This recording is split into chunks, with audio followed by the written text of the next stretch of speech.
Oke, selamat siang teman-teman. Mohon maaf ya, baru bisa share video materi kita karena ada pekerjaan dan sesuatu dan lain hal yang harus saya kerjakan sebelumnya ya. Oke, langsung saja pada materi kita hari ini saya akan membawakan pembahasan mengenai promosi dan pemasaran pariwisata. Promosi kepariwisataan itu masuk ke dalam bagian dari proses pemasaran yang juga masuk ke dalam aspek bauran pemasaran, dalam aspek pasar pasar yang berbaur ya. Nah, ada 4 komponen dari bauran pemasaran ini, marketing mix, yaitu adalah seperti produk, price, harga, place, tempat, lokasi, dan juga promosi. Itu adalah 4 komponen yang harus ada di bauran pemasaran atau marketing mix. Terus selanjutnya ada tahapan promosi pariwisata. Nah, tahapan promosi pariwisata ini dilakukan dengan menganalisa pasar yang kegiatannya meliputi berbagai tahapan-tahapan yang masuk dalam promosi pariwisata. Yaitu yang pertama adalah tahapan untuk menetapkan tujuan promosi dari kepariwisataan tersebut. Yang kedua adalah menetapkan beberapa statement alternatif berkaitan dengan strategi bauran promosi kepariwisataan untuk mencapai tujuan. Statement di sini maksudnya adalah seperti jargonnya. Seperti kalau di Kota Palangkaraya sendiri kan ada sabta pesona, yang 7 sabta pesona itu. Nah, itu adalah statement dari brand sebuah destinasi pariwisata. Terus selanjutnya adalah untuk menganalisa seluruh metode promosi pariwisata yang tersedia, biaya yang tersedia, posisi kompetitif di destinasi dan produk wisata yang ada, serta evaluasi dari program promosi tersebut mengenai wisata-wisata sebelumnya. Jadi sikap dan perilaku wisatawan di sini terhadap produk yang akan dijual di sinilah untuk menganalisis seluruh metode promosi pariwisata yang dibutuhkan dari A sampai Z sampai kepada wisatawan itu sendiri. Terus selanjutnya adalah membuat solusi bentuk tujuan promosi pariwisata yang terukur dengan memperhitungkan segala aspek yang dibutuhkan dan yang mendukung. Jadi setelah menganalisis juga membuat solusinya, bagaimana rencana ini, analisa ini ke depannya berjalan jika terjadi sesuatu hal-hal yang tidak diinginkan. Jadi harus membuat solusinya ya, dengan memperhitungkan segala aspek yang dibutuhkan. Terus yang terakhir adalah penilaian dan rencana promosi wisata agar sesuai dengan anggaran yang tersedia, agar sesuai dengan sumber daya manusia yang tercukupi dan waktu yang diperlukan. Terus selanjutnya adalah evaluasi, mengevaluasi seluruh tahapan dari awal sampai akhir, apakah ada yang baik ataupun ada yang harus dikurangi dan sebagainya macamnya. Terus lanjut ke pemasaran kepariwisataan. Menurut Undang-Undang Kepariwisataan Nomor 10 Tahun 2009 itu, pemasaran kepariwisataan itu sebagai pemasaran pariwisata yang bersama, terpadu dan berkesinambungan dengan melibatkan seluruh pemangku kepentingan serta pemasaran yang bertanggung jawab dalam membangun Indonesia sebagai destinasi pariwisata yang berdaya saing secara global ya. Terus Kotler, Kotler menurut uh, pendapat ahlinya Kotler 1996, pemasaran ya, ini pemasaran maksudnya, bukan pemasalahan. Pemasaran itu adalah proses sosial dan manajerial di mana individu dan kelompok itu memperoleh apa yang mereka butuhkan dan inginkan melalui menciptakan dan menukar produk dengan dan nilai dengan orang lain. ada proses jual dan beli ya antara pelanggan dan penjual. Terus ada selanjutnya kepariwisataan. Nah, itu kepariwisataan harus merujuk kepada kegiatan pokok yang dilakukan ke dalam program pemasaran pariwisata. Ini meliputi pemahaman kebutuhan pasar dari wisatawan itu sendiri, bagaimana wisatawan itu memahami bagaimana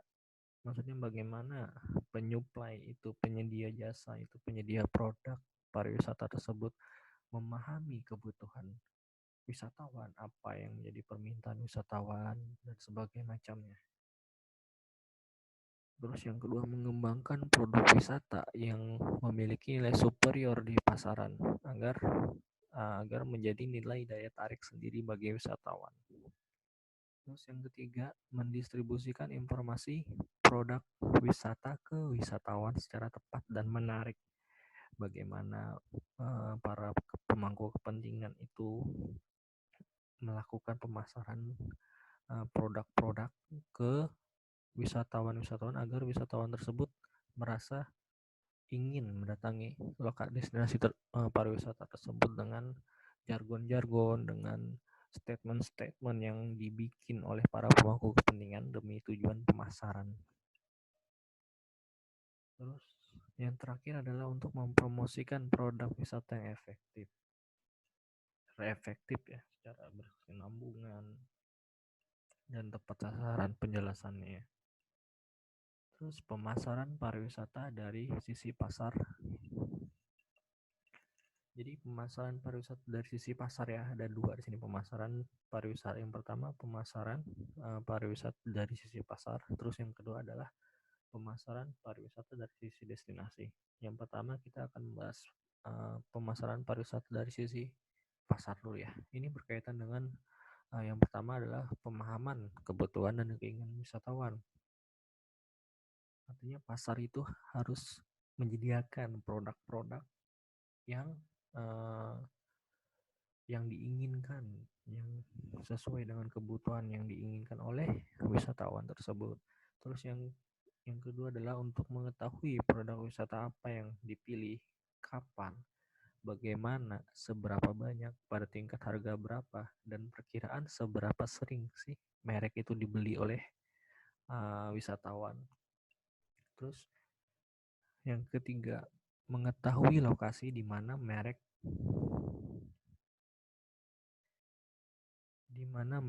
tersebut dibeli oleh wisatawan. Di mana sih wisatawan itu berkunjung untuk membeli sebuah souvenir, sebuah oleh-oleh yang bermerek, misalkan dengan logo-logo tertentu di suatu destinasi wisata.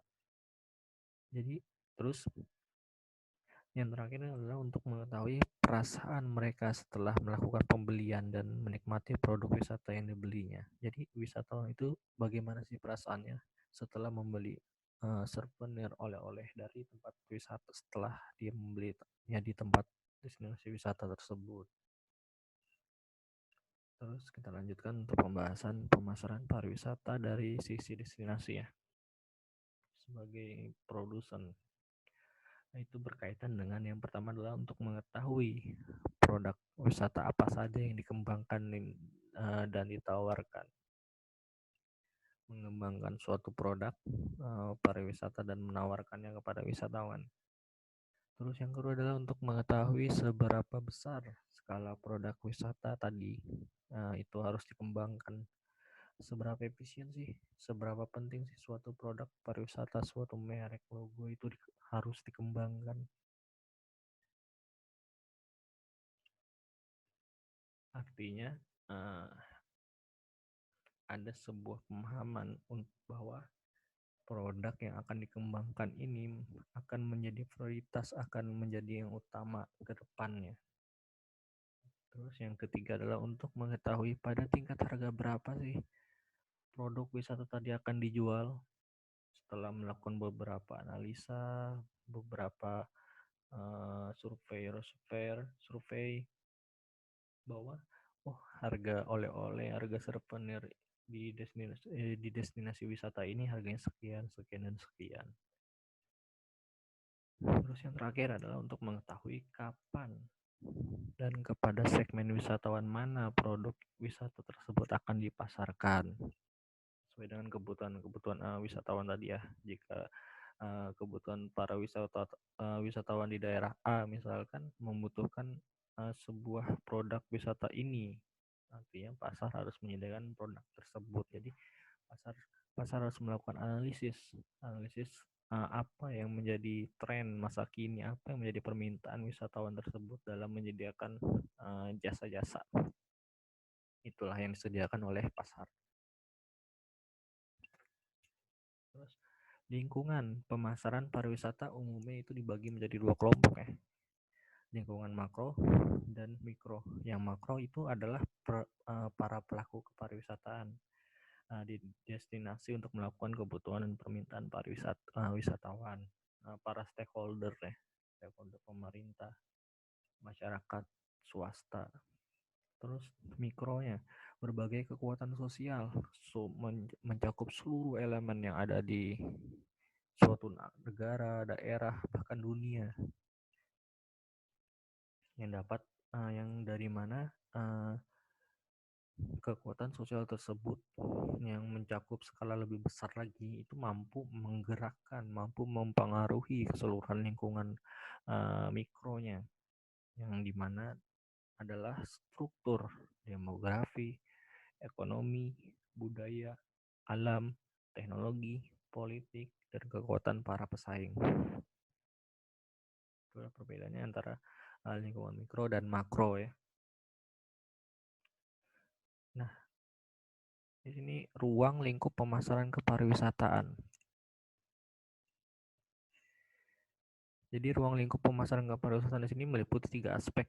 Yang pertama itu ada segmentasi wisatawan, yang dimana segmentasi wisatawan di sini adalah merupakan proses untuk memilah ataupun membagi habis daya serap pasar wisatawan terhadap suatu produk wisata ke dalam subset atau bagian-bagian dari produk kepariwisataan tersebut ya, yang dimana pada masing-masing segmen wisatawan tadi itu terdapat konsumen yang potensial dengan karakteristik yang relatif sama.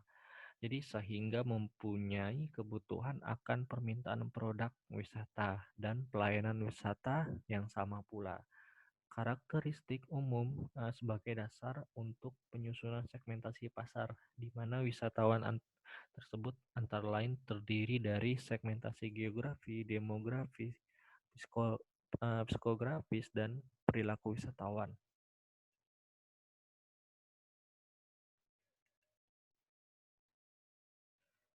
Nah, jadi penilaian ataupun analisa seluruh segmentasi wisatawan ini meliputi 4 segmen-segmen ini ya, yang harus sesuai dengan prosedur dan standar yang berlaku. Terus yang kedua adalah pemilihan target pasar wisatawan. Jadi apa sih yang pasar itu targetkan? Harus dipilih. Jadi setelah diidentifikasinya bagian yang pertama tadi, maka selanjutnya adalah segmen yang dijadikan sasaran pasar. Itu apa? Jadi proses penetapan sasaran pasar wisatawan tadi itu terdiri dari tahapan-tahapan sebagai berikut. Yaitu adalah yang pertama adalah untuk mengidentifikasi segmen pasar, aspek geografis dan demografis. Terus yang kedua adalah pemilihan jenis wisatawan. Terus yang ketiga ada evaluasi, terus ada penyesuaian produk wisata, seleksi media, dan desain materi periklanan. Itulah aspek-aspek yang dari pertama sampai pada promosi, pada bagian akhir yang ada dilakukan pasar untuk pemilihan target wisatawan ini masuk target tersebut ya. Terus ada bauran pemasaran pariwisata, mix marketing ya, marketing mix tadi, yaitu adalah pemasaran sebuah proses manajemen untuk mengidentifikasi, mengantisipasi, dan memuaskan kebutuhan pelanggan serta memberikan keuntungan bagi perusahaan atau organisasi. Jadi paling tidak kegiatan pemasaran pariwisata itu meliputi pengidentifikasian, pengantisipasian, pemuasan dan menguntungkan ya. Itulah kegiatan pemasaran pariwisata. Nah, untuk mencapai keempat kegiatan tadi yang dimana untuk meliputi pengidentifikasian, pengantisipasian, pemuasan, menguntungkan itu harus memenuhi standar dan kriteria yang terdiri beberapa aspek tersebut untuk mencapai keempat kegiatan tadi. Yang pertama adalah meliputi produknya, yang kedua meliputi lokasi, terus harga, dan diikuti pada promosi yang bagian terakhir. Keempat hal ini harus dilakukan. Maka untuk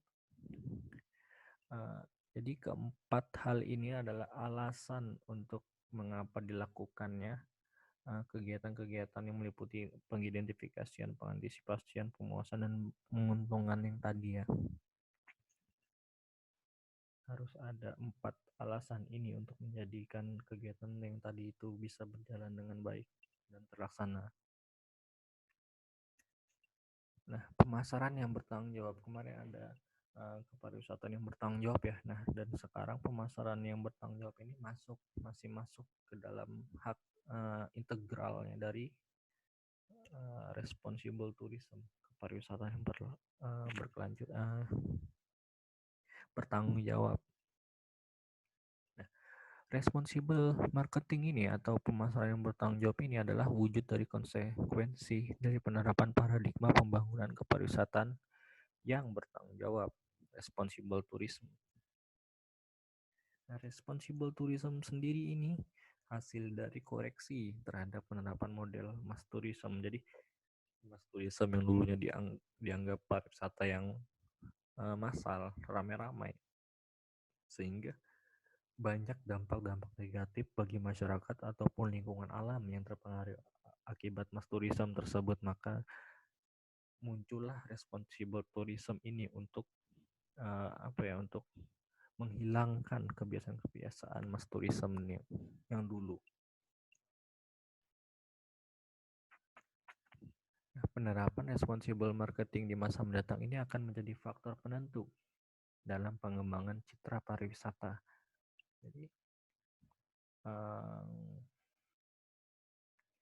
Jadi penerapan prinsip-prinsip yang terkandung di dalam responsible marketing ini akan berimplikasi pada perhatian yang seksama atas aspek kelestarian lingkungan alam, sosial, budaya, dukungan pemberdayaan masyarakat, dan juga perhatian atas kebutuhan wisatawan yang akan dapat mendorong terbentuknya citra positif sebuah negara, daerah, ataupun tujuan wisata yang bersangkutan destinasi pariwisata. Nah, kita masuk kepada definisi mengenai pemahaman pemasaran pariwisata ya. Pemahaman pemasaran pariwisata yang bertanggung jawab ini memiliki beberapa pengertian penting, diantaranya adalah yang pertama adalah pemasaran dipandang sebagai suatu proses perencanaan, pengelolaan, dan evaluasi yang berkelanjutan. Yang kedua adalah adanya upaya dan adanya komitmen untuk memperhatikan dan mempertimbangkan berbagai kepentingan pelestarian lingkungan di setiap aktivitas pemasaran kepariwisataan. Terus selanjutnya memperhatikan juga dan mempertimbangkan tanggung jawab kepada masyarakat lokal sebagai tuan rumah, sebagai penjalan kegiatan kepariwisataan, pengelolaan kepariwisataan, sebagai yang memiliki peran utama di kepariwisataan. Terus yang selanjutnya memperhatikan dan mempertimbangkan tuntutan, kebutuhan, dan hak-hak wisatawan. Jadi semuanya harus diperhatikan, tidak hanya pengelola, stakeholder, masyarakat setempat yang diperhatikan, melainkan juga hak-hak wisatawan tersebut harus diatur di situ agar antara wisatawan dan juga pengelola masyarakat setempat itu dapat berkomunikasi, dapat berinteraksi dengan baik dan benar tanpa harus menciderai kebiasaan-kebiasaan sosial masyarakat setempat yang sudah berlaku lama di sekitar destinasi ya. Terus yang terakhir, mendorong wisatawan untuk ikut bertanggung jawab dalam menjaga kelestarian lingkungan, mendukung pemberdayaan masyarakat dan taat hukum dan aturan adat setempat. Itu sudah kita bahas tadi. Oke, materi hari ini itu saja dulu ya. Saya mohon maaf juga yang kemarin tidak tepat waktu memberikan materi karena ada pekerjaan dan lain hal. Jadi baru bisa hari ini ya memberikan teman-teman semua materinya. Semoga materi ini bermanfaat bagi teman-teman ya, dan kita akan kembali hadir lagi di minggu depan ya, di pertemuan minggu depan di minggu ke-11 ya kalau tidak salah. Oke, sekian dan terima kasih ya.